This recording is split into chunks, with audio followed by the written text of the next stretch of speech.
सच्चाई है कि सीमांचल इलाकों में घुसपैठी आ रहे हैं, बाहर के लोग बस रहे हैं, तो वहाँ के लोकल जो स्थानीय उनको लगता है कि जमीन दूसरे का मैं बेचवा दूंगा तो लाख करोड़ रुपया हमको मिल जाएगा। इस्लाम में वो ये नहीं समझ रहे कि देश का नुकसान हो रहा है, वो देख रहे हैं कि हमको पैसा मिल रहा है और हमारे समाज के लोग आ रहे हैं। ये कहीं न कहीं गलत विचारधारा है और इस कारण से समाज में विकृतियाँ पैदा होगी, समाज में असामाजिक तत्व पैदा होंगे और देश के ऊपर खतरा होगा। हिंदुस्तान के मुकाबले सीमांचल में जिस ढंग से आबादी का प्रतिशत बढ़ा है वह यहाँ की लोकल आबादी नहीं हो सकती है। वह जाहिर बात है कि वह बाहर से आई हुई आबादी है, तो नहीं तो किसी खासी जिलों में ही क्यों बढ़ेगा। यह बिल्कुल साफ बताता है कि घुसपैठ है और सरकार और कोर्ट ने खुद संज्ञान लिया। बातें अगर हैं तो मैं तो कल भी कहा था, आज भी कहता हूँ कि इन सरकारों को जो देश की गद्दी पर बैठे हों और अगर कोई विदेशी आकर ज़मीन खरीद रहा है और यहाँ बस रहा है तो ऐसी सरकारों को चूड़ियाँ पहन लेनी चाहिए। बॉर्डर के सिपाही क्या कर रहे हैं, इनका इंटेलिजेंस क्या कर रहा है, बजाते खुद ये सरकार में रजिस्ट्री इनका रजिस्ट्रार करता है, म्यूटेशन इनका सीओ करता है और उन्हीं के विभाग का करता है, तो कैसे खरीद रहे हैं। तो ये तो सरकार के निकम्मेपन का सर्टिफिकेट दे रहे हैं वो, कि सरकार इतनी निकम्मी है कि विदेशियों को रोक नहीं पा रही है और विदेशियों को जमीन खरीदने से भी नहीं रोक पा रही है। तो निकम्मे लोग हैं। ऐसे लोगों पर तो मैं समझता हूं कि लोगों के गाढ़े कमाई, खून और पसीने के पैसे से टैक्स पर के तनख्वाह जो पाते हों और वो देश के कुर्सी पर बैठे हुए जिम्मेदार के जमाना ओहदे पर अपने दायित्व का निर्वहन नहीं कर सकते हों, तो मैं तो नहीं समझता हूं कि कुर्सी की शोभा ऐसे लोगों से बढ़ सकती है। लेकिन एक धर्म विशेष पर भी चोट है कहीं न कहीं से इशारा तो लोग करते हैं, कहीं न कहीं से लोग इशारा करते हैं। एनआरसी के कानून में भी बांग्लादेश को खासकर कहा गया था, माइनॉरिटी को छोड़कर कहा गया था, जो देश सेकुलर है उस देश में सेकुलरिज्म के विपरीत बातें कही गई हैं। लेकिन सवाल ये पैदा होता है, मैं दावे के साथ कहता हूं कि सीमांचल में जितना सौहार्दपूर्ण वातावरण है, जो शांति है, वो बिहार तो क्या देश के किसी कोने में नहीं है। और हमारी शराफत ही लोगों को गाली देने का मौका दे रहा है। शायद हम अनपढ़ हैं, किसी को हमारी फिक्र नहीं है। पलायन कर रहे हैं लोग रोजगार से, किसी को फिक्र नहीं है। हमारी बेटियां जाकर दिल्ली और पंजाब में बिक रही हैं, किसी बेईमान को फिक्र नहीं है।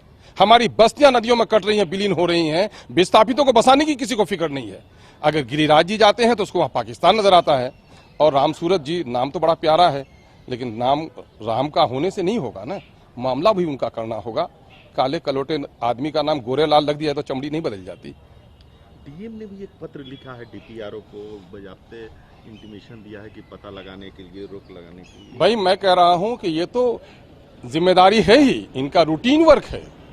पुलिस के लोगों का, इंटेलिजेंस के लोगों का, बॉर्डर सिक्योरिटी फोर्स का, इनका तो रूटीन वर्क है कि घुसपैठियों को चिन्हित करें, वो करें। लेकिन इसने कहा लोगों से भी कि लोग शामिल हो जाएं इसमें और सख्त स्वभाव हो तो करें।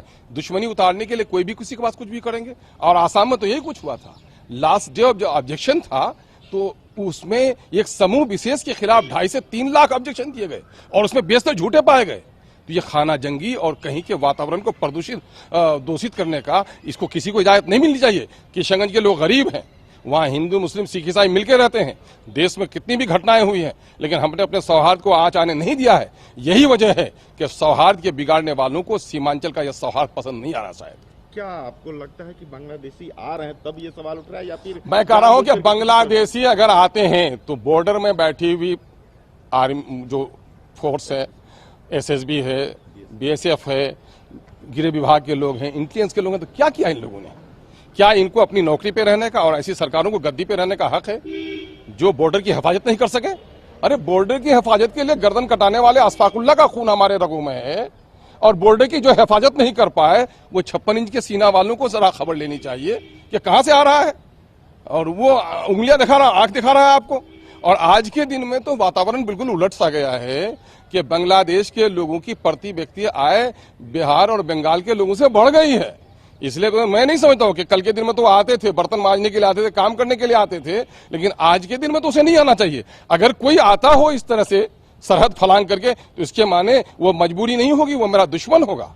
तो ऐसे लोगों को चिन्हित करना उसकी जिम्मेदारी है, लेकिन इसको बहाना बनाकर समाज को कहीं भी तोड़ने का प्रयास और कोर्ट का भी ये कह देना उनके हवाले से जो अभी कहा जा रहा है अफसर लोगों ने कोर्ट की, चूंकि हमने पूरी वो पढ़ी नहीं है क्या आया है उनका फैसला, लेकिन एसपी जैसे आदमी बांग्लादेशी क्या करके करे भाई।